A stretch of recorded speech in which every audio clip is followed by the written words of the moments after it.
Différents sujets constituent le menu des journaux parus ce jour. Doute sur la capacité de l'État à organiser les législatives. 3 jours pour convaincre, titre Réumi Quotidien. Ce journal renseigne qu'à 3 jours du délai fixé pour le retrait des cartes pour ceux qui veulent encore voter, les commissions de distribution commencent à connaître un certain rush ces dernières heures, avec environ 30% des cartes laissées en rade. Ceux qui sont encore dans ce cas de figure sont estimés à plus d'1 million, alors que dans les rangs de l'opposition, on parle de 3 millions. Dans les colonnes de Réumi Quotidien toujours, Leral Askan Wi révèle que les cartes d'électeurs sont transportées dans des cargos en destination du Sénégal. Vote avec un document autre que la carte biométrique. Les 7 sages disent oui, titre Enquête qui informe que désormais pourront voter ceux qui se présenteront avec un récépissé d'inscription accompagné d'une carte d'identité numérisée, une carte d'électeur numérisée, un passeport, un document d'immatriculation pour les primo-inscrits non détenteurs dont des 3 premiers documents administratifs, fait savoir ce quotidien. Pendant ce temps, dans Vox Populi, Clédor Sène lâche une bombe à fragmentation par rapport au financement de listes d'opposants pour les législatives. Des dégâts dans le maquis et au PDS, note ce journal qui indique que les fracassantes révélations de Pape Samba Mboup sont contenues dans un enregistrement audio téléphonique balancé par Clédor Sène. Réumi Quotidien renseigne que dans cet élément audio, Pape Samba Mboup révèle que le président Macky Sall a promis à la liste Mbolom Wade 15 députés et comme par hasard, Farba Senghor a soutenu il y a 15 jours sur le plateau du Grand Oral de Réumi FM qu'ils auront au moins 15 députés si on en croit Réumi Quotidien. Dans Sud Quotidien, l'on voit que la cadence s'accélère à Dakar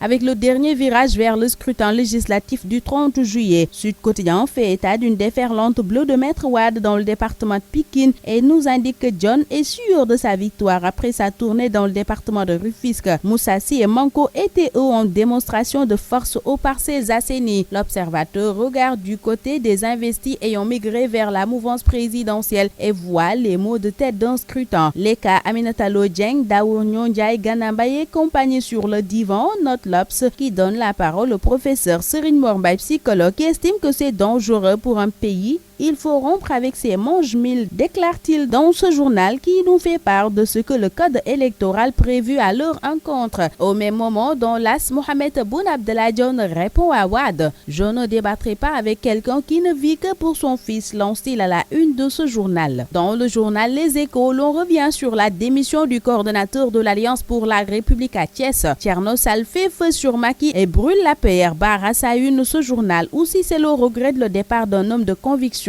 un haut cadre et militant de la première heure. Réumi Quotidien, qui propose le récit de cette démission à sa page 5, informe que Thierno Alassane Sall justifie son départ par l'accaparement du parti par un seul homme qui se nomme Macky Sall. Thierno Alassane sur un tas de règlements de compte, note pour sa part le quotidien de Madiambal Diagne. En démissionnant de l'APR, Thierno Alassane Sall déclare la guerre à Macky, d'après Walf Quotidien, qui s'intéresse par ailleurs à la garde à vue de Mame Biram Wathie, et c'est pour nous apprendre que Walf marche sur le palais samedi prochain. Dans Dakar Times, l'on révèle que le code pétrolier de 1998 est violé dans le contrat d'AZ de Petroleum. 563 millions de bonus de corruption, titre ce quotidien. Le quotidien du sport nous apprend qu'Ismaïla Sarr a fait exploser la banque. Il est à Rennes pour 11,1 milliards de francs CFA selon Stade. Et dans Sunulombe, l'on nous fait part du task force de Papa Sow, Modlo, Ama et Lakdo qui ont fait collectif pour sauver leur combat. Bonne lecture à tous.